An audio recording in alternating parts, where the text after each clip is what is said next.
My girlfriend said, I need space. Don't contact me.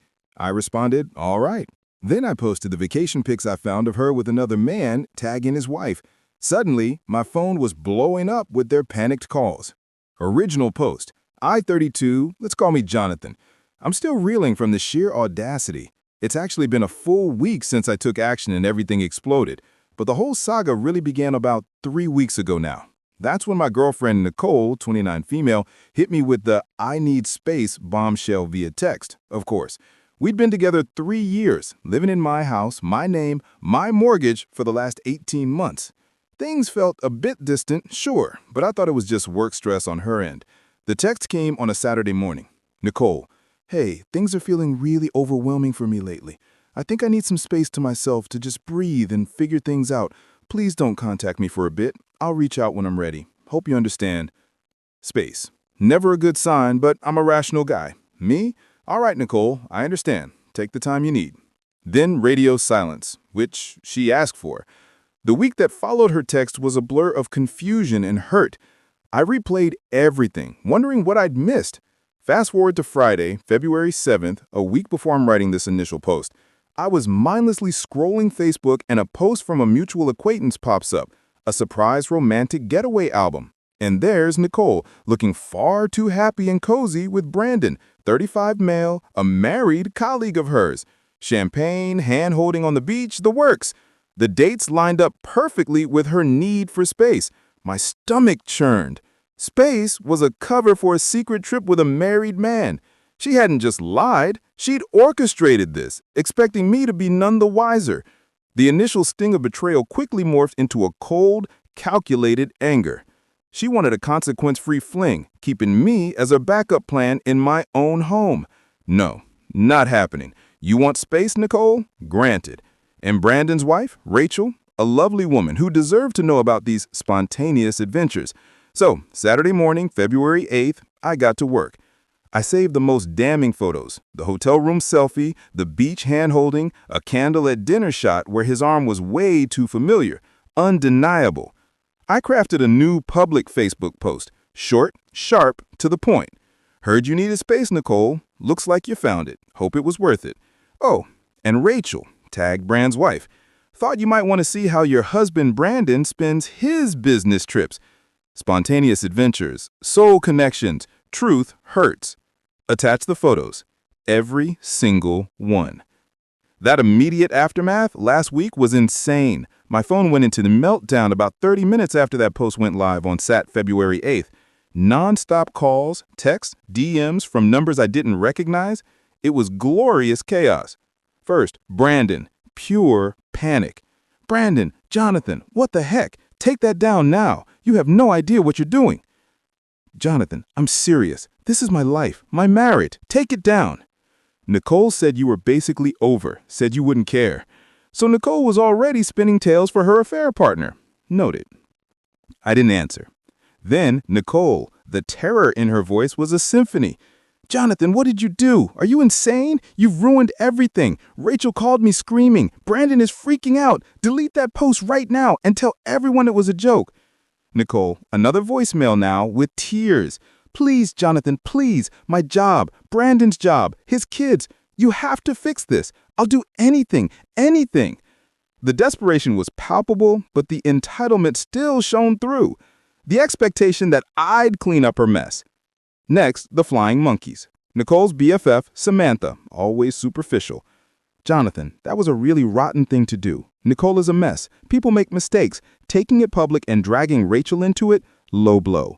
Me, a mistake is forgetting milk. Samantha, a planned vacation with a married man while lying to me is betrayal. Rachel deserved to know, period. Then Nicole's older sister, Pamela, 33F, who always treated Nicole like a saint. Jonathan, I cannot believe your cruelty. Nicole is heartbroken. Brandon's wife is going ballistic. You've potentially destroyed lives. Nicole told me you two were having problems. This is how you react? Me, Nicole, wasn't figuring things out. She was having an affair. My reaction is to not be a doormat. Yes, I tagged Rachel. She deserved the truth. Blocked. The beauty was that I didn't have to lift another finger. The truth was out. Their panic was the direct result of their actions, seemed daylight. Rachel, Brandon's wife, sent a brief, polite DM. Thank you. I don't know all the details from your side, but the pictures speak for themselves. I appreciate you letting me know. I replied, I'm sorry you had to find out this way, Rachel. You deserve better. The Facebook post went viral locally. Nicole and Brandon were getting roasted, and Nicole still technically has all her stuff at my house. She'd asked for no contact, and I've honored that. No outreach from my end, just that one very public mic drop. She's been trying to reach me from burner numbers alternating between begging and vague threats. Lady, you detonated your own life. I changed the locks on Monday, February 10th. Simple, effective. She hasn't tried to come back yet. Probably holed up somewhere attempting damage control. Good luck with that. Let's see what happens when she finally services for her belongings, or when Rachel makes her next move. This isn't over. Update 2. The past couple of weeks have been a masterclass in escalating entitlement from Nicole and her enablers, but the consequences are hitting them hard. The attempted siege. So, about 5 days after the post, which was Saturday, February 8th, on Thursday evening, February 13th, my doorbell camera pings. It's Nicole, looking like she's been through a ringer. Tries her old tea, no dice. Tries the smart lock, access denied. Then the banging starts, full-on pounding. Nicole yelling through the door, Jonathan, I know you're in there. Open this door. This is my home too. I have rights. I watched on the camera, silent. Her rights to my solely owned house vanished with her space trip. After more yelling and some tears, her phone comes out. Minutes later, a car pulls up. Pamela and their mother, Carolyn, 60F, who views Nicole as a flawless angel. Carolyn, open this door immediately. You can't lock our Nicole out of there. She has belongings in there. This is cruel. Pamela, we're calling the police if you don't open this door. This is harassment. Police for changing locks on my own house after my non-resident girlfriend cheated? Be my guest. I stayed silent. They banged and yelled for another 10 minutes. Nicole wailing dramatically. Quite the show for the cul-de-sac. Eventually they retreated, Carolyn practically dragging Nicole away. The smear and dirty tricks. Next, the smear campaign kicked into high gear. Mutual acquaintances started contacting me, fed sob stories by Nicole's camp. Bird, you threw Nicole out with nothing. She says you were controlling and punished her for wanting independence. Brandon's wife is psycho. Nicole was just a supportive friend. You twisted it. The mental acrobatics were impressive. Nicole the victim, Brandon the misunderstood, Rachel the psycho, and me the villain. I gave a few key people the concise truth with a link to the post. Most got it. Then came the nasty stuff. First, a call from my boss. An anonymous party emailed HR claiming I was unstable, prone to violent outbursts, and creating a hostile environment by publicly harassing a colleague, Brandon. They even implied I might misuse sensitive company data. Thankfully, my boss knows me. We chatted, I explained, showed him Rachel's DM. HR did a cursory interview, and it died. But the attempt to screw with my job? Desperate. Second, someone reported my car abandoned in front of my own house. An orange sticker. Cleared it up with a quick call, but still petty. Then, the piece de resistance. Nicole, via Carolyn, breaching the C&D already, Lyle, demanded her share of the house. Carolyn left a voicemail claiming Nicole invested emotionally and did household upkeep. She sometimes bought bread. I paid the mortgage and all bills. So she was owed $50,000 for pain and suffering and loss of residence. I laughed and saved the voicemail. The revenge phase 2, legal edition. Their entitlement and dirty tricks pushed me. It was time for a more robust response.